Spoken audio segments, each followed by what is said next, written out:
Welcome to the Ransomed Heart podcast in a third installment and final in a series that we are doing on soul care, caring for your soul. I'm John Eldridge, and back with me is my wife Stace and Morgan and Cherie Snyder. And we spent the last two installments talking about and around some examples of soul care, why soul care, the cost of not practicing soul care. And I'm just putting myself in your shoes as a listener. And what I'm craving here before we wrap up this series is, okay, so just give me a bunch of examples. What do you mean? What are you talking about? What could soul care look like for me in all of its diversity? Because I think what people have kind of had over the years is, oh, well, if I'm going to do that, I need to make sure I get to the Wednesday night service, or I need to make sure I have a 15-minute quiet time every day, or I need to read through the Bible in a year, all of which, frankly, could be wonderful things, gang. But we tend to have a very narrow scope of what soul care looks like, and I'd love to broaden that scope and just kind of paint a rich picture here this week in the things that we do. And I'm going to start with a very tough decision. As we were talking about and soul care, it got me thinking about my coming schedule. And I had said yes to something, a major kind of ministry event thing in November, and I'm realizing it is madness. Why did I say yes to that? Fear of man, fear of disappointing, validation, money, all kinds of bad reasons. But you know what? I didn't ask God. I didn't ask God, and I'm just so aware of as I look forward into the rest of my fall, soul care for me looks like I need to cancel a couple things. Am I out of my mind? My soul is not well. I'm not full. I'm not overflowing. We've been through some very hard things, and I need care. And I'm also aware. So soul care for me looks like I got to cancel this big, flashy, shiny thing that I've said yes to. I also got a really disturbing email today that showed me another piece of soul care. I was elk hunting last week, a couple weeks ago now, and I actually had a marvelous time in the woods. It was marvelous. It was so marvelous. I was by myself and 4 days, and it was marvelous, but I didn't get an elk. And there's a certain amount of disappointment with that. And I just got an email from my neighbor who was out in the exact same area yesterday and had a phenomenal encounter with a herd of elk and a 6x7 bull 15 yards away from him. And like, that's the thing that a bow hunter lives for. Like, it's like, you're kidding me. And he's telling me, and I saw in that the kindness of God. Do you know what the kindness of God, you know what soul care was? Soul care was not getting an elk. Soul care was just be in the woods. And so again, sometimes it can be so counterintuitive to what you think it is. So what are you doing? What have you been doing? What are you going to do to care for your soul? Let's just give some examples. Okay, couple of things. One thing is a Post-it note on my mirror that just says, "Have mercy." I think that I feel the pressure to be doing well and to just give myself permission to check in with how I'm doing. And if I permission to give and bestow dignity on my soul, not ignore it, but value it. And how am I doing? Well, if I'm tired, not to beat myself up for it, but just say, be extra kind. Yes. Give an extra measure of grace. And so this is kind of funny. This is what I've done some, but this is more what I would step into, is soul care for me is meal planning. Like every night, dinner has to happen. And when I don't do it, which I've really fallen out of the habit of doing it, it just puts a pressure on me to scramble, or at the last minute when I'm really tired going to the grocery store and I can't think anymore. But when I take the time to actually plan meals for a few days even and shop for a few days in advance, I feel so much better. And the pressure and the panic gets taken off. I know it's happening, and it's more restful for me and, well, for all of us. Stace, I love in that it's so unique and it's so personal. I mean, as you're saying that, your face is brightening up with the excitement of meal planning. Just imagine it. And I'm looking at John going, I don't know that you or I have ever thought about meal planning and the joy that it could have. Yeah, and I'm not in the woods hunting elk either. So. Well, I was in the woods hunting elk. And actually last week I just returned from a trip in the backcountry. And even as I say that, it can sound to the listener like we do that all the time. Right. Like it is so fought for. It's fought for, and it's rare. It's and rare. You had a whole week, but it got taken away from you, and it got whittled down to a few days. I look forward to it all year. A friend of a friend had a seizure, and this problem happened. We got several days, but fought for. And the beauty of that time for me was to be in an environment that I was absolutely not in control of. I was at the mercy of the weather. I was at the mercy of elk that apparently were not interested in being shot, okay? I didn't harvest. I was at the mercy of the wind and the dry, hot conditions. I was at the mercy of a full moon that the elk are out feeding all evening. And I was at the mercy of road closure that caused a 2.5-hour turnaround that we didn't know if we could even get in, and at the mercy of these horses that we hired to pack us into this remote country. But my soul needed to be in an environment where I wasn't in control, to remember that there's something larger than me, larger than my will, that I must participate with.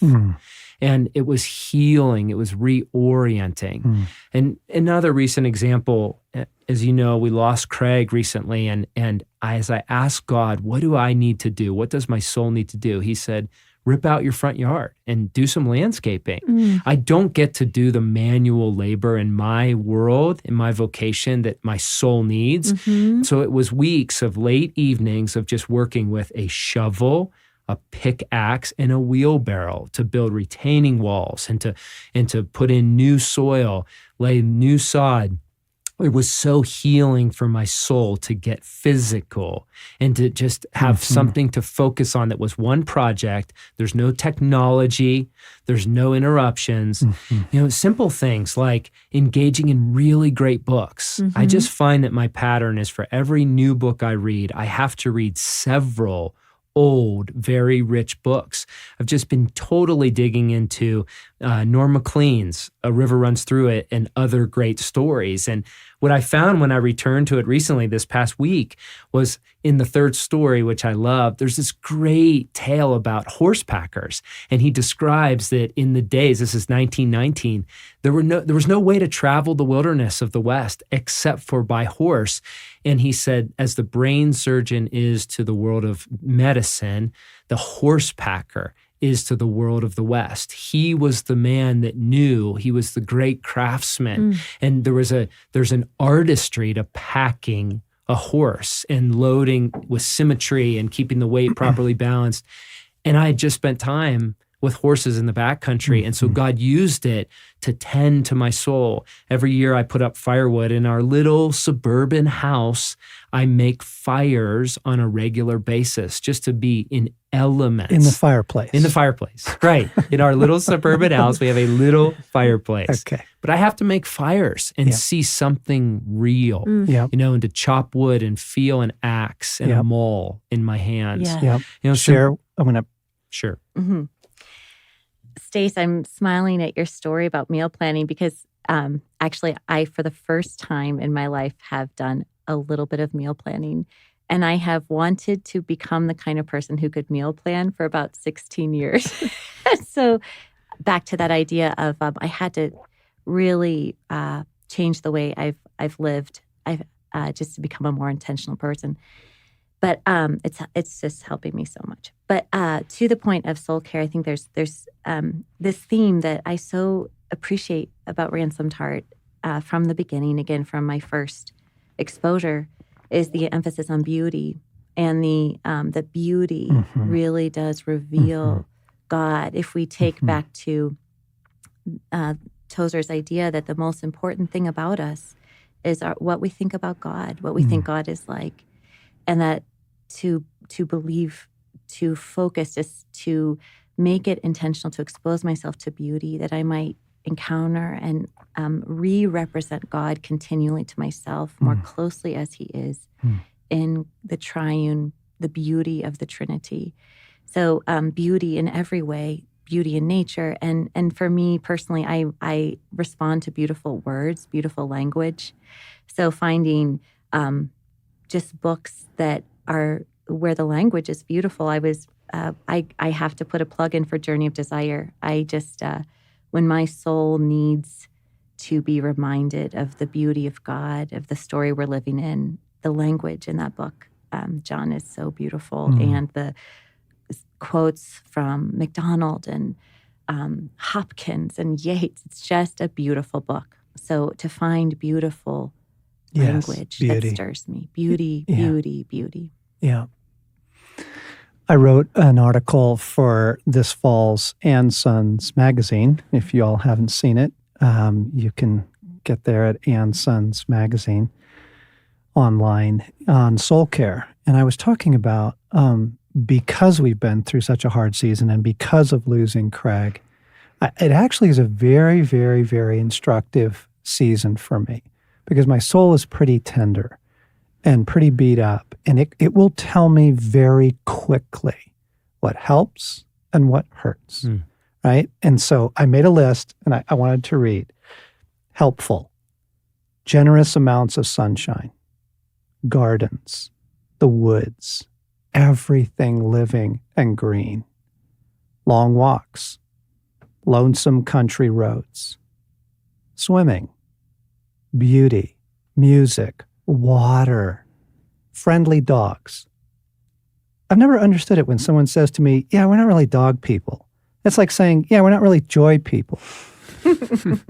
Chocolate, kindness from someone else, compassion from another human being, not expecting myself to produce the same level of work I normally accomplish in a day.